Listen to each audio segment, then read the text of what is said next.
It all started because of soul music on Radio 4, and I made a programme about Sam Cooke's Change Is Gonna Come. It lent itself very well to doing something with Ujima, which we were very keen to do. I got together with Roger Griffith and we started discussing how we might make something out of the idea of a song about civil rights and turning it into something bigger that was relevant to Bristol, and create a partnership really between Radio 4 and Ujima and communities in Bristol that might not naturally be BBC consumers. I was born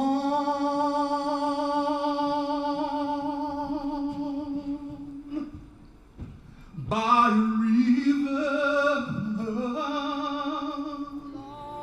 We would like to think that we would stride arm in arm with King, bathe in his beautiful words, and proceed to live out his dream, reflecting it in every action, every breath. Yes, it will.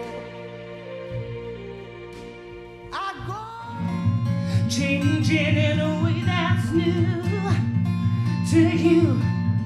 Girl, I'm changing in a way you don't recognize. Think you may be right, 'cause I'm Later that year, Carmen Beckford became Bristol's first race relations officer and an executive member of the Commonwealth Coordinated Committee. As a founding elder, Carmen Beckford was committed to improving the lives and opportunities of people regardless of their ethnicity. Reflecting things like the Bristol bus boycott, the rebellion from the 1980s, the riots here in St Paul's, but also some modern day acts and artists. So I was glad just to play my part in putting that all together as producer and curator. Wake up, wake up, wake up, wake up. I am powerful and I am meaningful. Wake up, wake up, wake up, wake up. And I'm intelligent and I am confident. Wake up, wake up, wake up, wake up. It's great to be here and see that Bristol connection with what's going on in America and feeling like what's happening in Standing Rock now in America, and seeing that footage of the water cannons and thinking so little has changed in many ways.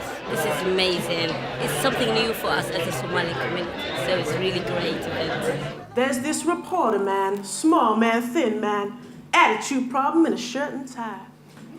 And this individual is hell-bent on intimidating me. He leans in so no one around can hear. I'm gonna tear you apart and find out what makes you tick. And then we're given this cup and saucer for the photo to make it look like we're getting along all nice and civilized, but he's still trash-talking me under his breath.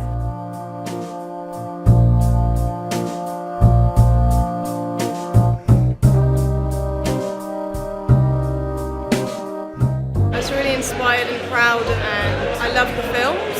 The programme was very well done, presented. It was nice to listen to all the music, the singers, and the stories that went on behind, so it was very good. The place of dreams, the place of possibilities, the place of creative aspirations, culture, commerce, and our own seductive music.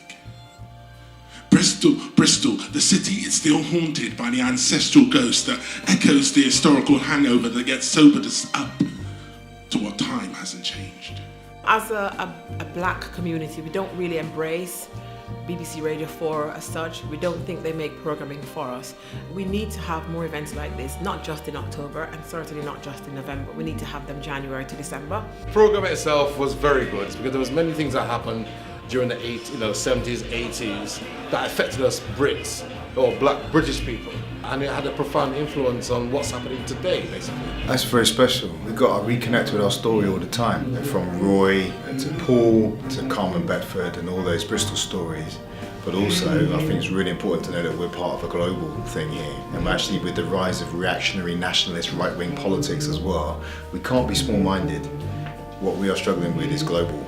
Thank everybody for coming along. Just from that one conversation, there's a spark. I'm glad to put some of those stories on stage, and I'm looking forward to putting others. I think it's just given us idea of what's possible, and there's so many artists that are involved with Ujima who have stories to tell. We have the facilities to get those stories put out there a little bit more, and I think we just need to keep talking and sharing ideas.